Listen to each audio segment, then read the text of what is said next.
இவர் ஒன்று பார்த்தீங்கன்னா வோல்டாஸ் நான் இன்வெர்ட்டர் போர்டு தான் ஓகேங்களா. இந்த போர்டு பார்த்தீங்கன்னா ஃபுல்லாகவே டெத்து, ஆனே ஆகலை. நம்ம என்ன தான் ஆன் பண்ணாலும் ஷார்ட்டு தான் காமிக்குது ஓகேங்களா. எதனால் ஷார்ட் ஆகிடுச்சு பார்த்தீங்கன்னா உள்ள ஐசி ஷார்ட் ஆகிட்டுருக்கு. ஐசி பார்த்தீங்கன்னா மேலே என்ன நம்பர்னு கூட தெரியாத அளவுக்கு ஓவராக ஷார்ட் ஆகிருக்கு. அதுக்கப்புறமா பார்த்தீங்கன்னா ஃபியூஸும் காலி. அதுக்கப்புறமா அந்த பத்தில் என்ன 4 டயோடு வரும், அதாவது பிரிட்ஜ் ரெக்டிஃபையர்னு சொல்லுவோம். அந்த 4 டயோடும் காலி. இந்த எல்லாமே ரிமூவ் பண்ண அப்புறமா தான் ஷார்ட் வந்து ஓரளவுக்கு இப்போ வராமல் இருக்குது. இப்போ அதே மாதிரி இப்போ ஐசி நம்பர் தெரியலனாலும் நம்ம ஐசி வந்து எப்படி வாங்க முடியாது. அதனால் இப்போ நம்ம இது மாடியூல் இன்ஸ்டால் பண்ணி ஆன் ஆகுது இல்லையானு பார்க்க போகிறோம். லாஸ்ட் வரையும் வாட்ச் பண்ணுங்கள் இந்த வீடியோவை.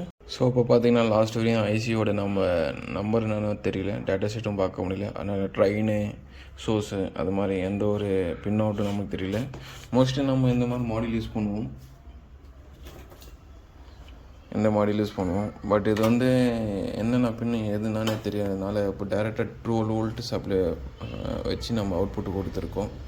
அதனால் பார்த்தீங்கன்னா இந்த எல்லாமே ரிமூவ் பண்ணியாச்சு. ரிமூவ் பண்ணிட்டு இப்போது இன்ஸ்டால் பண்ணிட்டு ஆன் ஆகுது இல்லையான்னு பார்க்க போகிறோம்.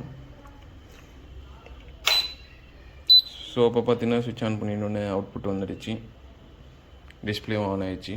23 இருக்குது. ஃபேன் ரிலே இருக்குது, ஏன்னா ஃபேன் வந்து 3 ரிலே வச்சு கண்ட்ரோல் பண்ணியிருப்பாங்க, லோ, மீடியம், ஹைன்ட்டு. இந்த மாதிரி எந்த ப்ராப்ளம் இருந்தாலும் நம்ம போர்டு ரெடி பண்ணி கொடுக்க முடியும். Thank you friends.